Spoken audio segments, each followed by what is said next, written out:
سلام بینندگان گرامی، برنامه اخبار آزادی با خبرهای تازه تاجیکستان و جهان تقدیم شما می شود. عبدالله اشرف هستم در خدمتتان. حالا توجه کنید به سرخط موضوعهای برنامه امروز چهارشنبه 22 ایول. یخدان ویران به تاجران بازار دهقان شهری دوشنبه زیان آورد. 16 دکان سوخت و صاحبکاران کمش 35,000 سامانی ضرر دیدند. ماموران امور دین در تاجیکستان میگویند آدمانی که امسال برای ادای حج پول سپردند سال آینده حج خواهند کرد. هیچ پیشگویی کردن نمیتواند با چه ترتیب صورت میگیرد و هر صورت برتریت اولویت به اون نفرانی که نامه ایستادن با ما داده میشود. ما فرزند نمیفروشیم. والدان هویدا تلازاده 5 ساله که در شهر سرپخوی روسیه کشته شد میگویند تا قاتل به جزایش نرسد آرام نمیگیرند. ترکش مکتب میره پلیس پیش میره برای که عکسش را ایمد پینهون کردن که من نبینم. نیمه شب 22 ایول در بازار دهقان واقع در محله معروف به گیپرزیم شهر دوشنبه سوختار سر زده است. ریاست سوختار خاموشکنی وزارت کارهای داخله میگوید صاحبکار دلشاد ایدیف قاعده های بی‌خطری را هنگام استفاده برای یخدان ویران کرده است که باعث سوختار در بازار شد. در نتیجه سوختار به مساحت 134 متر مربع پهن گشته 16 دکان را پره و 8 نقطه سودا را قسما خراب کرده است. خدمات سوختار نشانی میگوید ساعت 1:30 شب آتش خاموش کرده شد و 15 میلیون سامانی اموال صاحبکاران از کام آتش نجات یافت. زیانی رسیده به صاحبکاران 35,000 سامانی حساب شده است. آتش گرفتن بازارها در تاجیکستان سالهای اخیر زیاد به مشاهده می رسد. مقامات در چند حالت گفتند که رعایت نکردن قاعده های بی‌خطری سبب آتش گرفتن بازارها شده است. از جمله سبب سوختار در بازار سلطان کبیر شهر دوشنبه را مقامات در ماه ایون سال 2018 رسیش کوتاه ناقل های برق نامیده بودند. در این سوختار ده ها تاجر زیان دیدند. از آن پیش تابستان سال 2017 کاروان بزرگترین بازار دوشنبه نیز آتش گرفته بود که در نتیجه آنها صدها تاجر زیانی عظیم دیدند و قسم مفلس شدند. کمیته تنظیم رسم و آیین و دینی تاجیکستان میگوید آنهایی که امسال برای سفر حج نامنویس شدند سال آینده دست اول برای سفر راه خط میگیرند. بنابر پاندمی کرونا ویروس و با هدف پیشگیری از گسترش آن، عربستان سعودی سفر زائران را از تمام جهان امسال به حج منع کرد. ادامه موضوع در گزارش اسکندر فیروز و برات یوسفی از شهر دوشنبه. حدود 5,000 نفر ساکنان تاجیکستان که برای حج فرضی در سال جاری ثبت نام شده اند با بهتر شدن وضع بهداشتی در جهان امکان دارند سال آینده 2021 این رکن اسلامی را انجام دهند. کمیته دین تنظیم عنعنه و جشن و مراسم های ملی میگوید سال آینده برتری در انجام ادای حج قبل از همه به این افراد داده می شود، زیرا با علت خروج پاندمی کرونا ویروس و منع نمازگزاری در مسجد الحرام سفر آنها به تأخیر افتاده است. رویخطها هست. رویخطها چی در مقامات محلی اجرای حکومت دولتی تصدیق شده است و اینچنین رویخطها در کمیته دین هم هست. حتما اگر وضعیت بهتر شود و اگر هیچ پیشگویی کردن نمیتواند با چه ترتیب صورت میگیرد و هر صورت برتریت اولویت به اون نفرانی که نامه ایستادن با ما داده میشود. ولی تعدادی از خواهشمندان سفر حج با منظور به تأخیر افتادن سرمایه جمع آورده خود را به کارهای خیر از جمله کمک به طبیبان و گرفتاران بیماری کووید 19 خرج کرده اند. منم از این مبلغ 10,000 سومانی به بیمارخانه مرکزی ناحیه فرخار نقابی برای کارمندان، اپارات‌های داروزنی برای هر یک شعبه، داروواری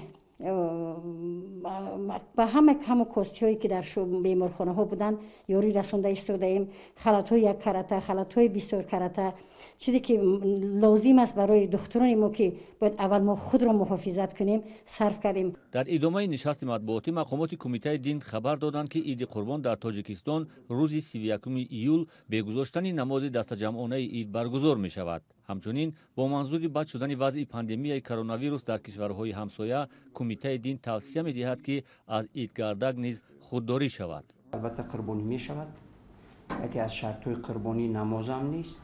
حالا انسانی که ثروتمند است اگر نماز هم که نخواند یا که فرصت نشود برای خواندن نمازش حتمی بعد این نماز یعنی قربانی میکند. از بس که نماز در تمام مسجدهای جمهوری گذاشته نمی شود، خب افضل و بهتر و خوبتر است. اگر که انجام میدهد یک ساعت بعدی آفتاب برآمدنم قربانی رو حساب یعنی قبول است، اما ثواب زیادتر و بیشتر در اون است که بعدی پیشین روز عید قربانی رو انجام میدهد. در تاجیکستان از ماه مارت به این سو با علت پاندمی کرونا ویروس در مساجد بسته است. عید قربان دومین عید مذهبی در زمان خروج پاندمی کرونا ویروس است که به برگزاری نماز دست جمعانه عید در مساجد برگزار می شود. انتقال پول مهاجران به تاجیکستان کم شده است. جمشید نور محمدزاده رئیس بانک ملی تاجیکستان امروز در نشست خبری در این باره اطلاع داد. با وجود کاهش که زیر تاثیر پاندمی و با وجود آمد، مهاجران در نیم سال به تاجیکستان حدود 1 میلیارد دلار پول فرستادند. تفصیلات موضوع در گزارش میرزانبی خالقزاد. بانک ملی تاجیکستان خبر داد که در 6 ماه اول امسال مهاجران به تاجیکستان 195 میلیون دلار کمتر پول انتقال دادند که نسبت به سال گذشته 14.8% کمتر است. جمشید نور محمدزاده رئیس بانک ملی 22 ایول در نشست مطبوعاتی گفت در این 6 ماه مهاجران کاری به کشور 999 میلیون دلار انتقال دادند. تاجیکستان یکی از آن کشورهای دنیاست که اقتصادش سخت پایبند پول مهاجران کاری می باشد. تقریبا 1 میلیون نفر از اهالی تاجیکستان در روسیه کار و اقامت می کنند. رئیس بانک ملی افزود که وضع انتقال پول در ماه ایون بهتر شده به تاجیکستان نسبت به همین دوره سال قبلی 0.7% پول زیاد وارد شده است.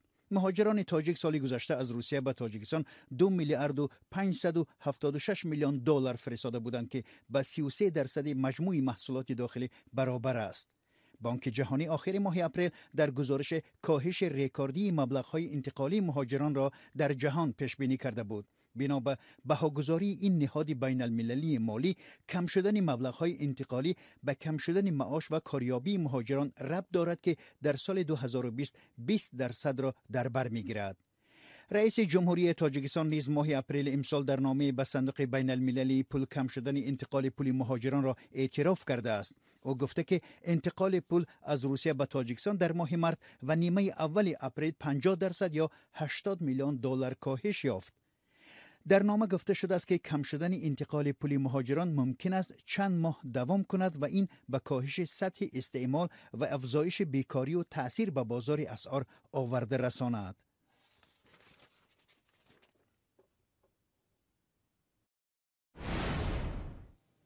بینندگان عزیز، شما برنامه اخباری آزادی را می‌بینید و تا این لحظه ما درباره سبب‌های آتش گرفتن بازار دهقان در شهر دوشنبه، کاهش یافتن پول‌های انتقالی مهاجران کاری و لغو سفر زائران به حج در سال روان گزارش دادیم. حالا توجه کنید به یک آگاهی و بعداً برنامه را با مطلب‌های دیگر ادامه می‌دهیم.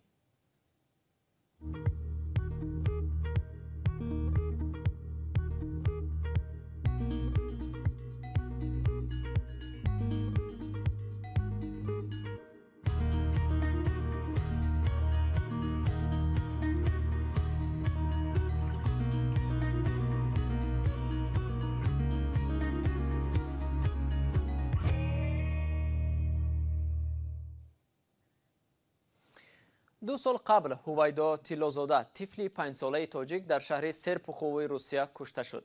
این کشتار پرسر و صدا مورد توجه مقامات و جماعه مهاجران تاجیک قرار گرفت. به زودی شخص متهم به این کشتار به حبس گرفته شد. اما 2 سال این جانب تفتیشات و مرافعه های دادگاهی ادامه دارند، ولی شخص متهم جزا نگرفته است. مقامات با هر بهانه این روند را کشال می‌دهند. والدان هویدا میگویند تا قاتل فرزندشان به سزای خود نرسد آرام نخواهند شد. گزارش محمود جان رحمتزاده را مومن احمدی تقدیم می‌کند. مکتب میره، پلیس یک میره. نگینه تیلوزاد 2 سال این جانب منتظر محاکمه و مجازات فرد متهم در قتل دختر 5 ساله اش می باشد. این خانم چند دفعه بی نتیجه برای شرکت در محاکمه بر روسیه رفته بود. این 6 برشید میرم 6 برشید میرم چورش ندیدیستن. این ما میگن مسکرا رفتیم 6 ماه رفتیم از سودا میریم میگن مای دیگه میشه و مای دیگه سوچا میبرن نمیدونده استیم نمی امروز پگا میکنن چورمون ندیدیستن. ям духтари майбум қати мерам қати бачаи майдаки миём. هویداد طلازاده زاده شهر کلاب روزی 22 ایولی سال 2018 در نزد خانه‌شان از میدانچه بازی در شهر سربخو ناپدید شد و روزی دیگر جسدی او را در بارخلطه ورزشی در نزد راه آهن پیدا کردند. تشخیص نشان داده است که دخترچه را نخست تجاوز کرده بعداً کشتند. گمانبر اصلی جنایت مدهش همسایه 30 ساله عائله مهاجران تاجیک الکساندر سیامین است که بعد چند ماه بازداشت در شفاخانه بیماری‌های روحی بستری شد. از آن زمان تا کنون در پایان هر 6 ماه بعد معالجه کمیسیه طبی مهلت طبابت سیامین را تمدید کرده میگویند که تا زمان معالجه پوره او برای پاسخ دادن به سوال‌های تفتیشات آماده نیست. سیامین با قرار دادگاه ولایت مسکو برای معالجه ویژه جای داده شده است.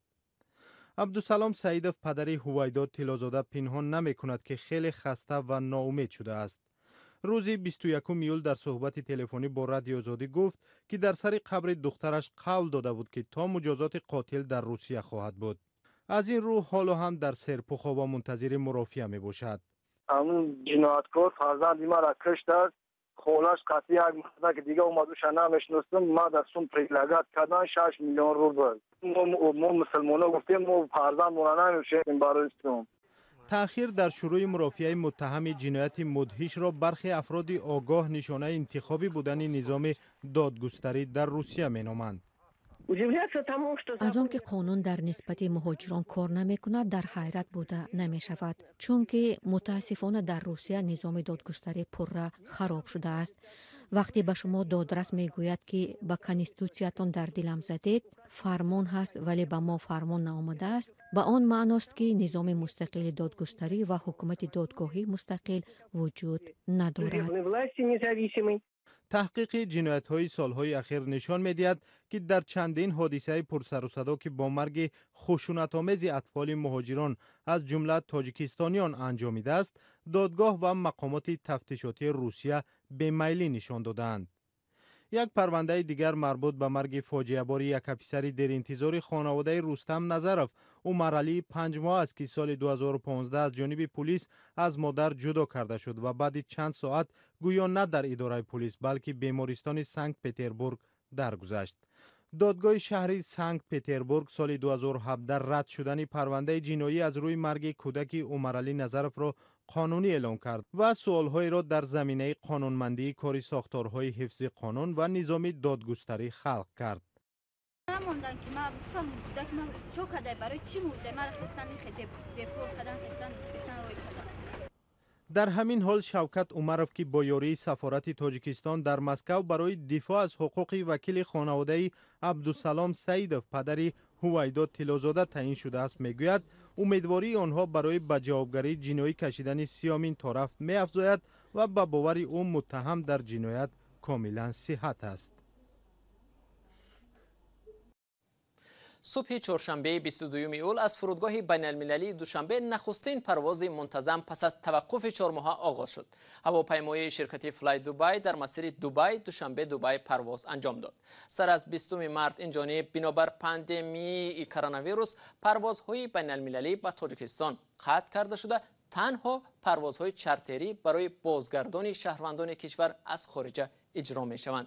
مسئولان شرکت می گویند پروازها هفته یک مرتبه روزهای چهارشنبه صورت می گیرند. مسافرانی که از شهر دوشنبه به دبی پرواز کردنیند باید به خود معلوماتنامه درباره عاری بودن از بیماری کووید 19 داشته باشند که نه بیشتر از 96 ساعت قبل از پرواز داده شده است. داشتن سغورته طبی نیز برای مسافران مسیر دوشنبه دبی حتمی است. و بینندگان عزیز اینجا رسیدیم به پایان برنامه اخبار. تشکر از شما که تا این لحظه با ما بودید و خبرهای دیگر را در سامانه رادیو آزادی www.azadi.org می توانید مطالعه کنید و در صحیفه آزادی ویدیو ببینید. خبر فردا شما را صبح بر وقت در نوید بامداده با خبرهای نو تازه منتظریم. تا آن دم خدا نگهدار شما.